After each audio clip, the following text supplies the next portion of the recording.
Would you briefly introduce yourselves and your relation to hip-hop and maybe debate? Sure. I'm Trinya Smith. I'm the president of the Baltimore chapter of the Hip Hop Congress, and what we do is work with young people to try to integrate the culture of hip-hop into policy debate for them to have the resources and tools necessary to use a part of their culture in something that's so beneficial to them when discussing issues or problems that they have and struggles that they're going to face. And my name is David Ross. I also go by the name of Native Son. I'm one half of the poetry performance group 5th L, based here in Baltimore.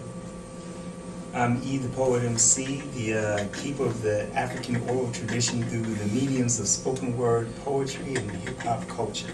Right. That's amazing. So can you describe some of the work that you have done recently, not so recently, around helping youth develop consciousness through hip-hop? Could you do some of, talk about that a little bit? Yeah, I host a weekly event called the Art of Conversation, wherein we use art as a medium and a platform to have broader discussions. Artists come through, they share their artistic expression, but we also use that to foster conversational dialogue about the issues that are discussed in the art form. And we're doing our first broader event of that, like a town hall meeting style, where we're bringing artists, grassroots activists, and the broader Baltimore culture, which includes the youth, to discuss the state of black life in Baltimore.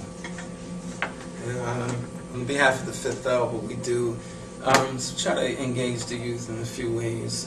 One, throughout the school year, we do creative writing workshops in schools. We implement curriculums to teach youth, and we also use our poetry and performance to pretty much to draw them in as a tool. And then for those who have, I guess, a passion to write and to perform, we help them to develop their skills. We also run a violence intervention program with shock trauma, University of Maryland, called the FACT program, which is promoting healthy alternatives for teens. And we use performance poetry just to provoke thought, to get youth thinking about their lives, ways of preventing them from getting into violent situations, to open them up to different careers, and just really to think about their lives, first, before they even make a decision. So it's not a right or wrong, but it's more of just using our own lives as an example through our writing and lay it out on the table. And part of my job is to find these resources and connect them to the young people that I work with.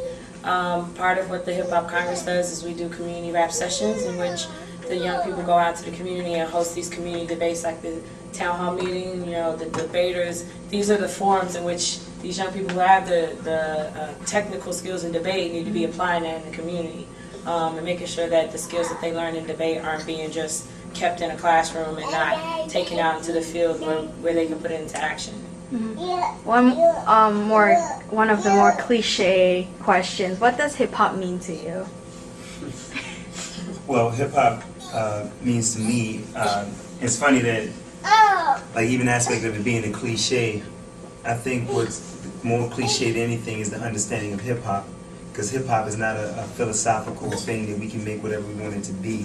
Because it had a mission in its inception. It was pulled together by African Bambaataa of the Zulu Nation, and it's made up of 5 elements. One being MCing, which is the vocal application of the oral tradition. 2 being b-boying, which is the physical movement or dance. 3 being graffiti, being the visual aspect of hip-hop, the visual art. 4 being DJing, the music and knowledge of electronics and technology and the archival history of black tradition through music. And 5, which never gets discussed, the 5th element of hip-hop is actually knowledge. It's the knowledge of yourself, wherein through the other 4 elements you're coming to a greater understanding of yourself. And it's because people don't have a knowledge of themselves is the reason why you have a lot of the negativity that exists in the name of hip-hop and rap music today. So what hip-hop means to me is it's a culture of elevation of oppressed people. It was created for that. Now it's being co-opted by the mainstream to actually further the oppression of oppressed people. I mean, he pretty much said it in a nutshell. But for me, I know I don't really look at, I guess, applying it to my life. I don't use hip hop as a religion, you know, or anything like that. However, there are elements that I do take from it to, I guess, express myself, you know, and I guess that plays back to what he was saying, just, you know, coming from, you know, a form of expression from, you know, oppressed people, you know. I've been writing all of my life. I love rhymes, I love lyrics, I love beats, I love music, you know, and these are elements of hip hop that I do love, you know. Like, I didn't come into hip hop from the origins though, you know, like just knowing like the people that he just ran down. That was a little bit before my time, and even though I do know of them, I recognize them, you know. The place where I came in was just like some nod in my head, releasing stress, you know. Well, you know, getting up early in the morning before I went to school, I had to listen to something to get me started for that day, and hip hop did that for me, you know. So as far as what it means to me, like I don't have a, you know, hip hop is, you know, this thing, but it is woven tightly into my life. You know? I guess I'm a cross or a hybrid of those two. I think for me, I mean, like music and not even like music, but just the drum beat and the basis of where, like, I sort of see how I go forth. Like every day I hear something in my head when I wake up, and hip hop reflects that the most for me. With all these elements that are encompassed when you talk about the knowledge aspect, it is often ignored, but also all these other elements that have been sort of ignored on an authentic level, I think. You know, and then you combine it with the fact that music, it motivates me to take the steps necessary to bridge that gap. And sort of that's where I see myself making sure that the younger generations in the future connect with what we had. see how happy that makes us.